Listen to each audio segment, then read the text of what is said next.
Dans la paracha Vayeler, l'Éternel annonce à Moshe Rabbeinu sa mort prochaine dans ce verset du chapitre 31, verset 14.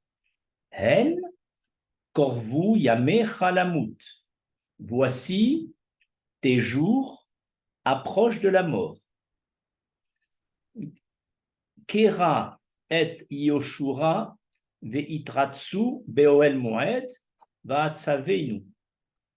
Appelle Yoshua et présentez-vous dans la tente du rendez-vous pour que je lui donne mes ordres pour te succéder. Ce verset qu'on vient de citer suscite 4 questions auxquelles nous allons tenter de répondre. Première question. L'Éternel aurait dû dire plus simplement à Moshe, ta mort est proche. Pourquoi cette expression, tes jours approchent de la mort? Pour répondre à l'utilisation de cette expression étonnante, tes jours approchent de la mort, nous allons donner 3 explications. Première explication. Il existe dans la vie d'un homme sur Terre 2 types de jours. Ceux marqués par des bonnes actions, des actes de piété, des sentiments qui l'attirent vers l'Éternel, l'étude de la Torah. Ces jours-là acquièrent une valeur permanente parce qu'ils sont bien remplis et entrent dans le domaine de l'éternité. Mais il existe une deuxième catégorie de jours, ceux où l'homme est passif, n'a en rien rempli sa journée, dans l'oisiveté ou dans des préoccupations futiles ou purement matérialistes. Alors, débarrassés de toute activité spirituelle, ces jours-là sont relégués dans l'oubli et le néant. Or, on veut nous apprendre qu'au moment où un homme doit quitter ce monde, il est escorté par les jours et les seuls jours de la première catégorie. Tous les jours bien remplis de sa vie viennent l'escorter pour attester de leur remplissage, notamment sur le plan spirituel. Et pour Moshe Rabbeinu, lui qui a vécu pendant 120 ans une vie d'un très haut niveau, tous les jours de sa vie ont été bien remplis, et donc tous les jours des 120 ans de sa vie l'ont escorté au moment de son départ. Et c'est pourquoi donc il était écrit « Tes jours approchent de la mort ». Ils s'approchent de toi pour t'honorer. Deuxième explication de l'expression étonnante « Les jours de Moshe approchent de la mort ». On sait qu'un juste, un tzaddik, apprécie chaque jour que l'Éternel lui donne. Chaque jour nouveau est fortement apprécié parce que le juste va insuffler à cette journée nouvelle une vie spirituelle intense.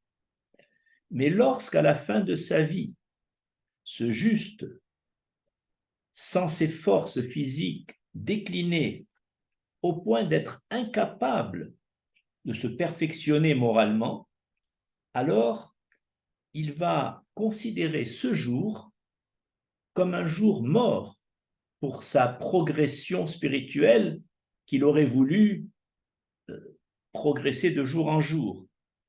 Et c'est ça le sens de les jours se rapprochent de la mort. La troisième explication, chaque fois que la Torah dit pour un tzaddik, ses jours approchent de la mort, cela vient signifier que le juste va mourir à un âge qui va être avant celui de ses pères. Normalement, un homme meurt au même âge que ses parents en général, à 5 ans près, en plus ou en moins. Or, dire d'un juste que ses jours approchent de la mort, ça veut dire qu'il n'atteindra pas l'âge de son père ou de son grand-père. C'est ainsi que Moshe Rabbeinu a quitté le monde, comme on le sait, à l'âge de 120 ans, alors que son père, Ramram, est décédé à 137 ans. Donc Moshe a vécu 17 ans de moins que son père, d'où les jours approchent de la mort. Ça veut dire c'est une mort prématurée par rapport à l'âge des parents. On a le même exemple avec Yaakov Avinu, pour lequel il est écrit que ses jours approchaient de la mort, et on sait que Yaakov Avinu est mort à l'âge de 147 ans, alors que son père Yitzhak à l'âge de 180 et son grand-père 175 ans. Donc, on voit que Yaakov Avinu est mort prématurément par rapport à ses parents.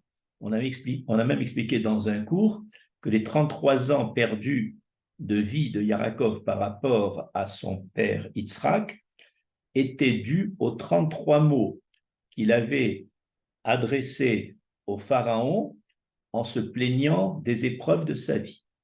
Et cela lui a écourté sa vie. Enfin, le cas de David Améler, lui aussi, il est écrit « Les jours de David Améler approchèrent de la mort ». Il n'est mort qu'à l'âge de 70 ans, relativement jeune, alors que son père Ishaï, son grand-père Roved et son arrière-grand-père Boaz sont tous morts à plus de l'âge de 100 ans. Donc, David, qui est mort seulement à 70 ans, n'a pas atteint l'âge de ses pères. C'est pour ça qu'il est écrit « Vaïkrez-vous, Yémé, David, Lamout ». Deuxième question. Pourquoi l'annonce de la mort de Moshe Rabbeinu dans le verset cité au début de ce cours est-elle précédée par le mot apparemment inutile « hen ». Hen, qui veut dire « voici ». La Torah est un code, il n'y a jamais un mot en plus. Donc, si l'Éternel a annoncé la mort de Moshe en le faisant précéder du mot « hen », c'est qu'il y a un message que l'on doit déceler.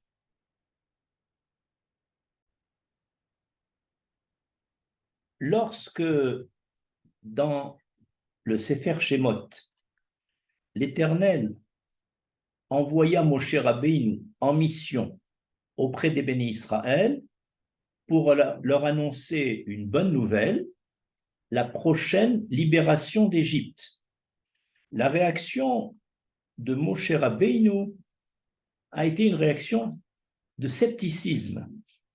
En effet, Moshe a dit, suite à cette mission qu'Hachem lui propose, « En lo yaminu li velo ishmeru bekoli » Voici, ils ne me croiront pas et ils n'écouteront pas ma voix. Et là, Moshe Rabbeinu a commencé son discours de scepticisme par le mot « haine ». Et voilà pourquoi, pour dire en fait que Moshe sous-estimait la émouna, la foi en Dieu des bénis Israël. Et même, il sous-estimait son propre rôle. Autrement dit, le mot « haine » qui est marqué devant ce verset va être un marqueur que l'Éternel va réutiliser au moment d'annoncer la mort à Moshe. comme dit le Midrash Yalkut Shimroni, 2 fois un verset commence par N, celui où Moshe a montré son scepticisme, et celui où l'Éternel annonce la mort.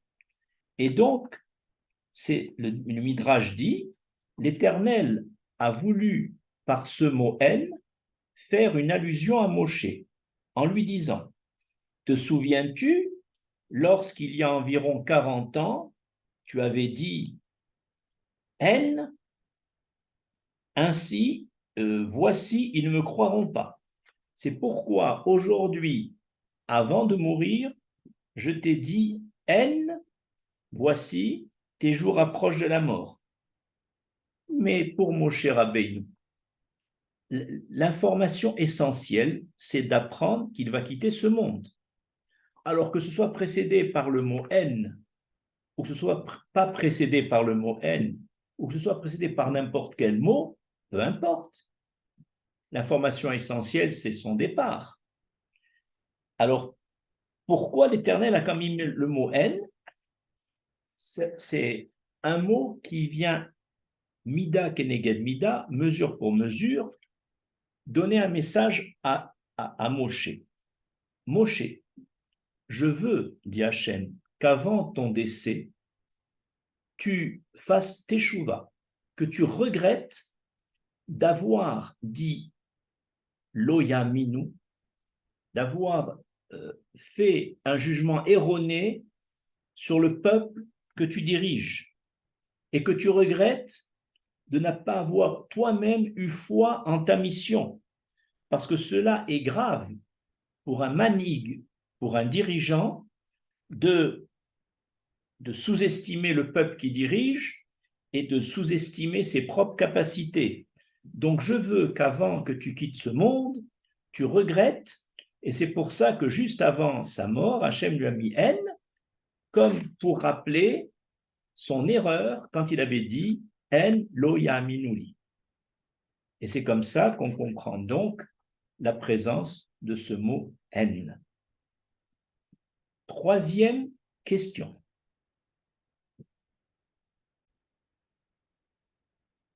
Pourquoi, dans le verset cité au début de ce cours, juste après l'annonce de la mort prochaine de Moshe, l'Éternel, dans le même verset, lui demande d'appeler Yoshua et de se présenter tous deux dans le Ohel Moed. Quel rapport y a-t-il entre les deux? C'est le Midrash Rabbah qui explique.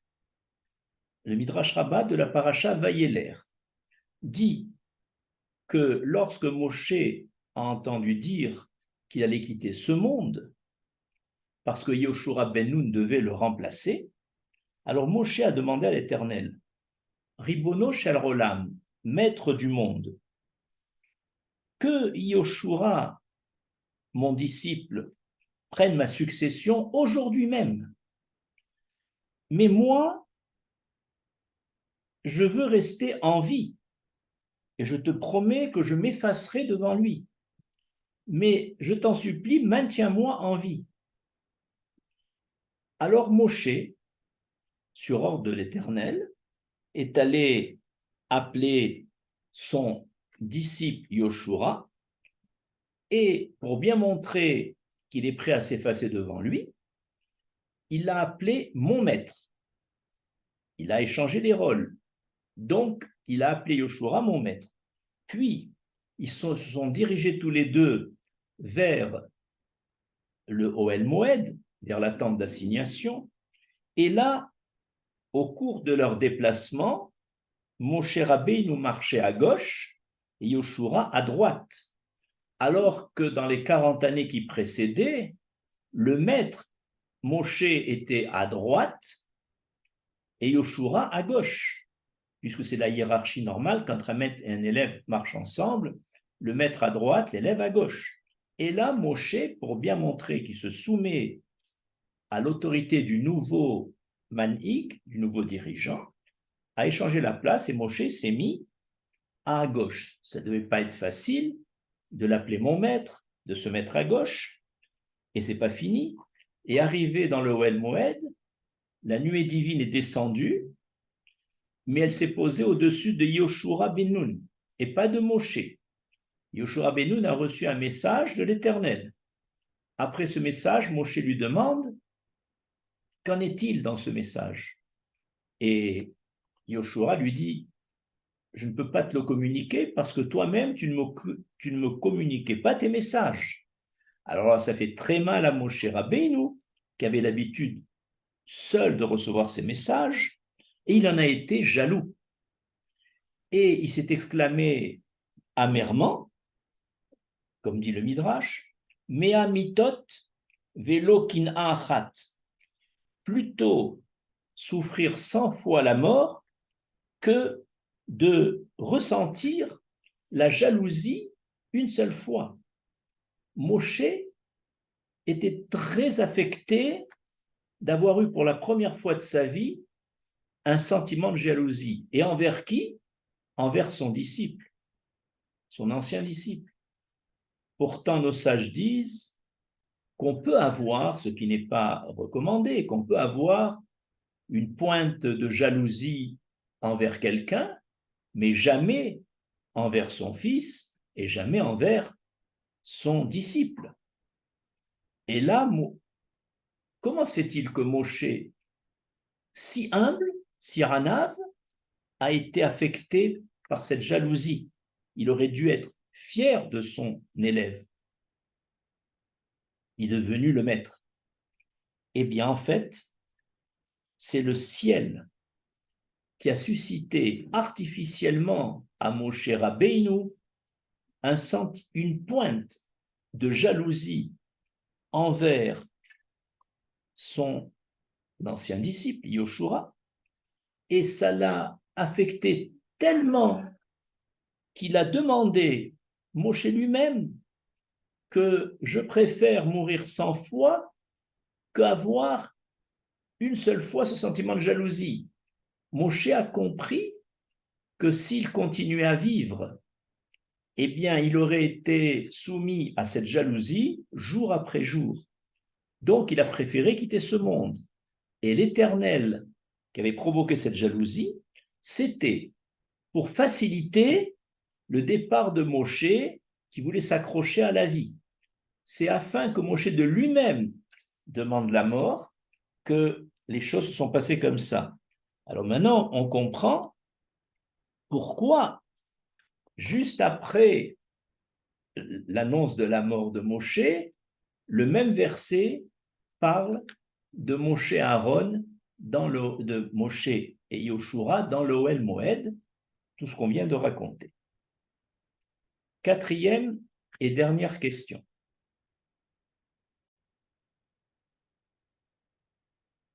Quatrième et dernière question, pourquoi Moshe ne pouvait pas entrer en terre d'Israël et donc devait mourir dans le désert avant d'y entrer?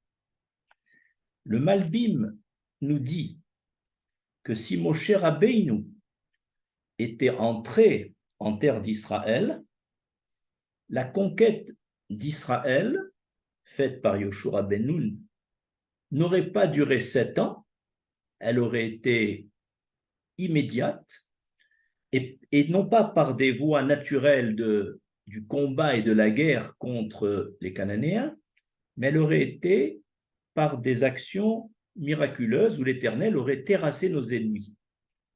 Et de plus, dit le Malbim, si Moshe Rabbeinu était entré en terre d'Israël, il n'y aurait jamais eu la destruction du Beth Amikdash, du temple. Et alors pourquoi n'est-il pas entré? Ça aurait été une chose bien que le temple se maintienne. C'est parce qu'en fait, le peuple qui dirigeait n'était pas Shalem, a fauté, notamment au moment des explorateurs, des Meraglim.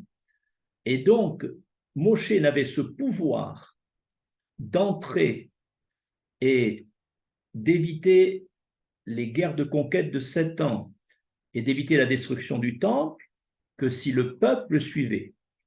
Lui avait un très haut niveau, mais le peuple n'avait pas ce niveau, il n'était pas Shalem. Et c'est pourquoi Moshe n'ayant pas la possibilité d'utiliser les voies miraculeuses comme il le faisait dans le désert, puisqu'il vivait il fait du miracle, donc Moshe ne pouvait pas rentrer. Et c'est Yoshua ben Nun, de niveau plus bas, puisqu'on sait que Moshe est comparé au soleil et Yoshua à la lune, c'est Moshe, c'est Yoshua qui a été chargé de conduire les béné Israël en terre d'Israël avec une anaga, un comportement non pas miraculeux comme dans le désert, mais un comportement plus basé sur les lois naturelles. Et en fait, on comprend maintenant pourquoi Moshe n'est pas rentré en terre d'Israël, parce qu'il n'aurait pas réussi. Et on comprend aussi pourquoi il y a écrit que tes jours approchent de la mort, c'est-à-dire que tu dois quitter ce monde sans rentrer en terre d'Israël. Pourquoi? Parce que tu dois appeler ton successeur Yoshua, et toi, tu aurais pu entrer, mais tu n'aurais pas pu réussir en terre d'Israël parce que ton niveau est trop haut par rapport au comportement que je vais imposer au béné Israël dans le désert. Je vous remercie.